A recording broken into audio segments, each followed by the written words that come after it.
So niyan, nasa linya natin, Dr. Tony. Magandang hapon sa magandang gabi sa inyo. Hi Henry at Oo. magandang hapon sa iyo. Kasi nga kaya rin ako napatawag sa inyo, pagka daw kayong mga doktor ay suspendido, lalo in your case, 6 months po ito eh. Kayo ba'y makakapagreseta, makakapaggamot, makakapag-opera, pwedeng konsultahin? Yes, kasi may PRC card ako, Professional Regulation Commission. Oo. Yung PCP yun yung aming tinatawag na honorary degree after passing the diplomate. Kukuha ka ng exam, ang tawag sa diplomate. After 1 year, bibigyan ka ng honorary title fellow.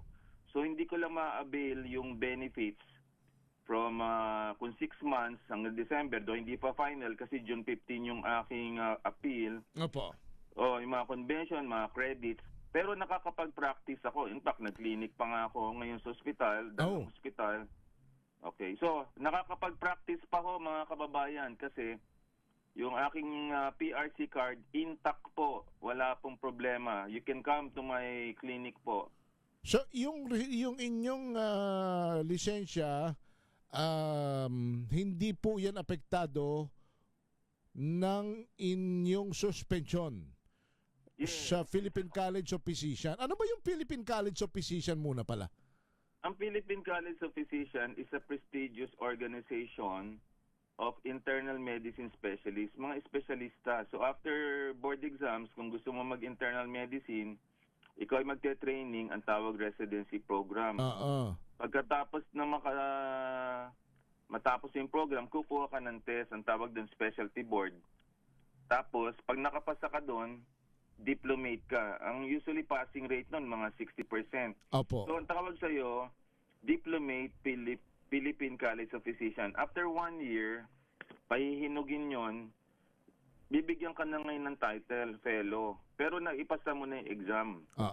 So parang is an honorary title, no? Pero ako ay past president ng Philippine College of Physicians, which is the highest member in 2014. So, kumbaga, parang reputasyon mo, winasak talaga ng Philippine College of Physicians. Parang pagka ikaw ay miyembro niyan at fellow ka niyan, mas mataas ang credential mo bilang doktor din. Correct. Yeah, go ahead. Pero kung nakapasa ka ng exam, ang tawag sa diplomate, pwede ka na rin tanggapin sa ospital. So yung fellowship is an honorary degree being given to you upon 1 year after passing the exam. In fact, nagbibigay tayo, ako fellow ng American College of Physicians. May honorary fellow ako kasi naging presidente ng PCP. Sa Malaysia at saka sa Thailand, ako'y honorary fellow. Ginagrant yun kung presidente ka ng organization, binibigyan ka ng karangalan na gano'n. So, ang ginawa nila na hindi kino-contest pa natin, tinanggalan ka ng karangalang yun na maging fellow. Pero pwede ka mag-practice kasi may PRC ka at nakapasa ka ng diplomate exams nila. Yun po ang ibig sabihin, mga kababayan, na yun. So, yung mga binabanggit ninyong yan ng mga honorary credentials, yan ay ilan lamang sa tinanggal sa inyo. Maliban doon, meron bang sweldo pagka miyembro ka ng PCP at ano pa ang mga tinanggal sa inyo? Wala po. Wala akong sweldo. Yung mga benefits lang. Kunyari ay mag-a-apply ka ng credits para sa yung renewal ng PRC. Hindi ka makaka-join ng mga conventions nila. Yung mga CME activities na binibigay ng college. Hindi ka makaka-attend nun. Hindi ka makaka-attend ng conventions nila. Kumbaga, tinanggalan ka ng dignidad, which is actually a deliberate approach from the PCP. With due respect, I still regard the PCP as an honorable institution. Actually, I respect the Philippine College of Physicians. But I don't agree with their decision. Kasi ang nangyari niyan, tinanggalan kagad, nilabas nila yung 26 report nang hindi pa ako nakakapag-appeal. May 15 days ako eh. So dapat June 15. kinalat kagad nila, may press release pa sila, pirma ni Dr. Nemi Nicodemus at ni Dr. Biroar, yung college president. Tapos, ginawa nilang yung dating presidente, si Kenneth Hartigan-Go, na complainant. Pero sa ilalim nito, ang tunay na talagang naghabla sa akin 1 year ago, si Congressman Janet Garin at ang mga Department of Officials. Ginamit lang si Yusek Kenneth Go na parang visual spokesperson. Pero teka muna, Dr. Tony, kayo ba, ano ba yung PCP, may bylaws ba yan? Ano ba ang legalidad na tinutungtungan ninyo? At ano ang mga grounds bago sa suspension ng isang miyembro? Well, may grounds daw sila. Ang sabi nila, defamation daw, na ikaw ay naninira ng doktor. Ganon, mga... So sa inyong samahang yan, maliwanag na iyang mga ganyang grounds ay pwedeng ikasuspende ng miyembro? Hindi naman, kasi may penalty lang yan eh.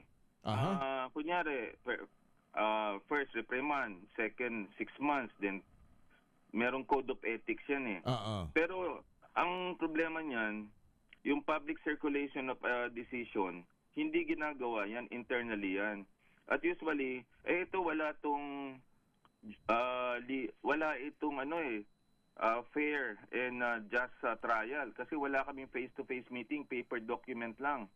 Hindi ka man lang tinapik o may meeting tayo, dalhin mo yung abogado mo, magharap-harapan tayo. Usually, nung ako'y presidente, iniimbitahan ko yung Council of Past Presidents para mag-decide. Okay. Doon nagdi-decide talaga. Ang problema, hindi pa nadidesisyonan to dahil may appeal pa ako, kinalat na nila. Ano yung due process muna? Ano yung due process muna sa inyo? Bago dumating sa mga ganyang akbang. Halimbawa, may complaint ang isang tao, pasyente, o kapwa doktor. Ano yung mga due process na dapat daanan? So, kunyari, may nag-complain. Ito sina Congressman Janet Garin.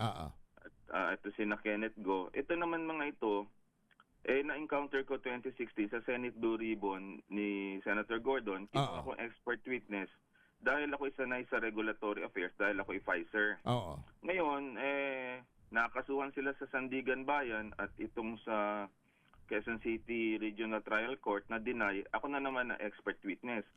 So, ang nangyari, dinuduro ako para matanggal ako ng fellow para sa ganon, yun ang gamitin nila na hindi ako expert witness dun sa Quezon City Regional Trial Court. So, discarding nila yan. So, kaya pinaglalaban ko kasi gagamitin din nila ito para isuspindi yung aking PRC card. Siyempre, kailangan ganun ka magbasa. Kaya kailangan nababasa mo din sila at ibinibesmarts. At saka, nung hinabla ko si Congressman Garin dahil sinabing pumatay daw ka ng pasyente nung May 25, akalain mo after 2 days, saka lumabas itong desisyon na to, isang taon na ito nakabinbin. Samantalang nag-convention kami last month, nihay-niho yung mga board of directors or regents ng PCP. Akalain mo hindi man lang diniscuss sa akin. Usually, mayroon kaming ganitong kaso na isang doktor, endocrinologist na nag-violate ng PhilHealth. Binring up namin sa business meeting. Tapos nagbotohan. At itong ganito, naka-watermark, confidential, walang pwede magkalat. So dapat muna, bago kayo suspindihin, ang mga proseso dinadaanan, i-reprimand muna, pagpapaliwanag. Magta-trial muna kayo. Magta-trial. Kayong face-to-face meeting. Nag-trial ba kayo? Nadaanan nyo ba yan bago kayo suspindihin? Hindi ako pinatawag. Hindi ako binigyan ng pagkakataon ng 15 days period which both parties may appeal after an adverse action. Tapos yung complainants themselves, sila Congressman Garin, yan sa Kenneth Hartigan-Go, publicly circulated yung 26 page and discussed the decision despite nakalagay na watermark and confidentiality warning appearing on the document before the appeal period. So may nag-leak at pumayag din ang Philippine College of Physicians. Kaya ano rin sila complicit din sila. Bakit sila pumayag na gamitin sila sa press release? At yan ay lumabas sa pahayagan na June 5, samantalang June 15 pa ang final decision based on my appeal. So talagang merong I respect the PCP. I'm telling you, I respect you. Pero during my presidency, I expect you to be more prudent, Oo. more compassionate. So ang binabanggit the reputation ang binabanggit of the nin doctors. ang binabanggit ninyo ay ang grounds ay naninira kayo ng kapwa doktor, ganun ba? Ang sabi nila, pero yun, under oath ako noon sa Congress at Senate, under case Richard So Boston. wala kayong ginawang blog o a statement to that effect. Yung mga Hindi, yung mga meron ako mga vlog, pero yun mga established documents na yun based dun sa aking hearing sa Senate at saka sa Congress. So ibig sabihin, at saka ito may rule ang Supreme Court na sinulat ni Marvick Leonen.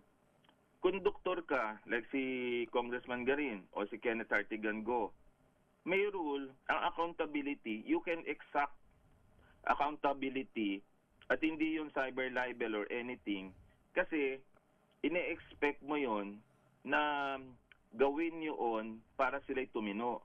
Okay. Number 2, sa Hippocratic Oath, patients first. Ngayon, ikaw ba'y papanig dun sa mga doktor na nakabiktima allegedly ng mga Dengbaksya victims? So, kailangan ipagtanggol mo yung pasyente bago yung iyong colleagues. Kung yung colleagues mo, allegedly ang nakasakit at wala na nagdedepensa, ako na lang ang halos na natitira with another person. Kawawa naman yung mga Dengbaksya cases na 10 years na nakabinbin. Kaya ito, it's all about trying to besmirch my reputation in order I could not be a expert witness on the hearing.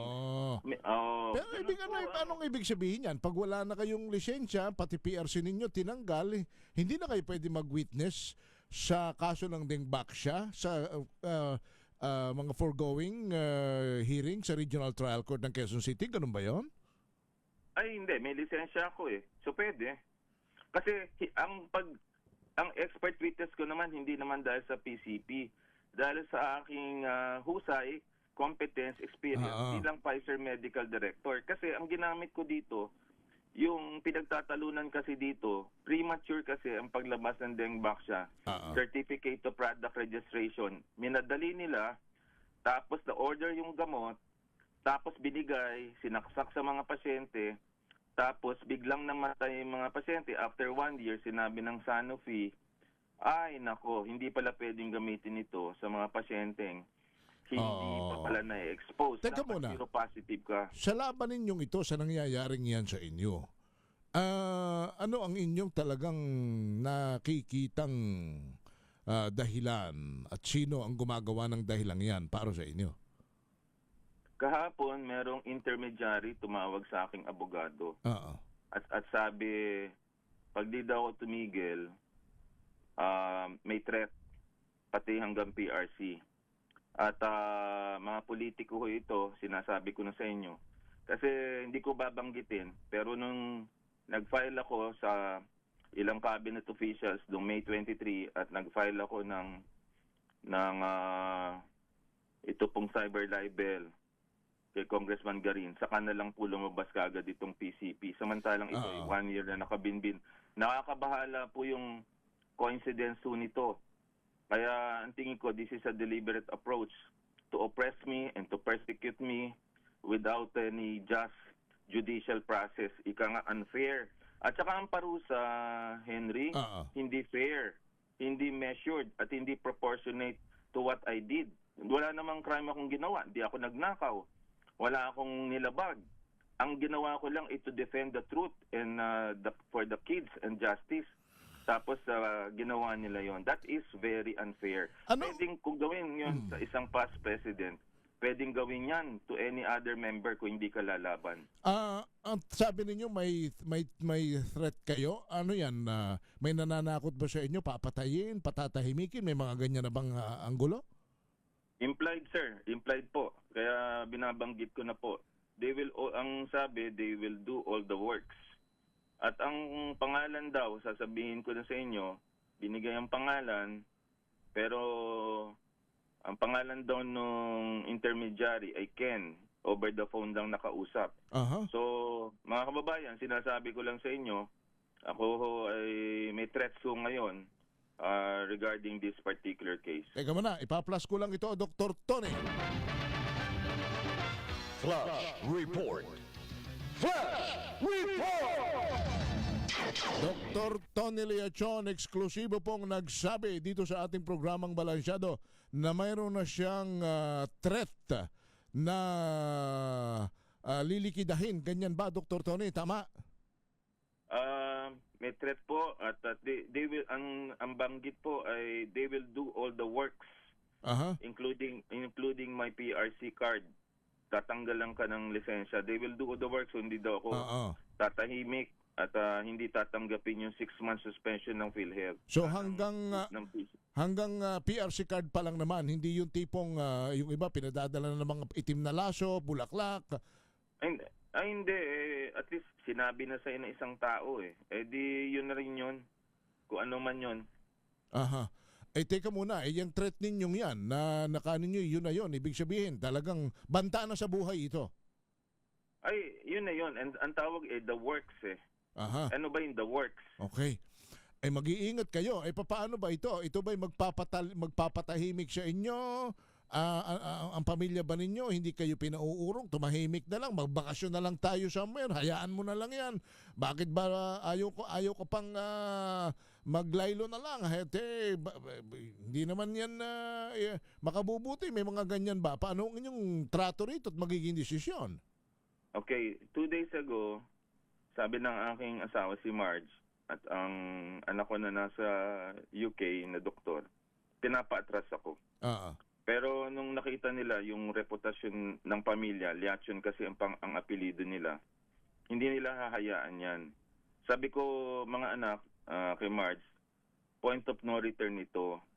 I have crossed the Rubicon. Gusto mo bang mabuhay na walang reputasyon at character? Tama. Sabi ko, memento mori, everybody will die. Namatay ang kapatid ko 1 month ago because of stroke. Marami nasasagasaan, nananaginip. Pero kung ikaw ay mamamatay for a cause, okay lang sa akin yan, tanggap ko. Courage kasi is not the absence of fear eh. Courage is the right thing to do. Ano naman na magiging legacy ko paglaki ng mga apo ko na ang kanilang lolo ay duwag? Hindi ako duwag. So lalabanan ko sila hanggat saan kami makarating para ipagtanggol ang mga Dengbaksya victims at ang aming reputasyon bilang pamilya. Lalabanan ko sila sa kanilang katiwalian sa DOH, katiwalian sa PhilHealth, katiwalian dito sa Dengbaksya hanggat kayo ko pa. At kahit ako ay mag-isa. Ay pero mag-iingat din kayo at kung wawariin mabigat yan na Dr. Tony, yung mga binabanggit po ninyong yan. Mabigat, pero kailangan mong tanggapin. Alam mo naman ako, Henry, 20 years na ako nasa lobbying. Apo. At marami rin akong na-encounter na kaaway. Pero the outpouring of support, I received about 2,000 Vibers and messages silently. Yung iba hindi na makapagsalita. Teka pala, wala bang nagsasabing susuhulan ka na lang? Manahimik ka lang? May mga ganyan din ba? Yung intermediary parang tinreten ka pa. Pero suhol, hindi. At kahit magsuhol, hindi ako papayag. Oo, talagang binabantaan ang inyong buhay dahil dito sa inyong labang ito. At ipagdarasal namin ang inyong kaligtasan, Dr. Tony. At kung ito ang ginagawa ninyong ito ay para sa ating mga kababayan, lalo na sa mga inaapit na pabayaan na sektor at nangihingi ng katarungan.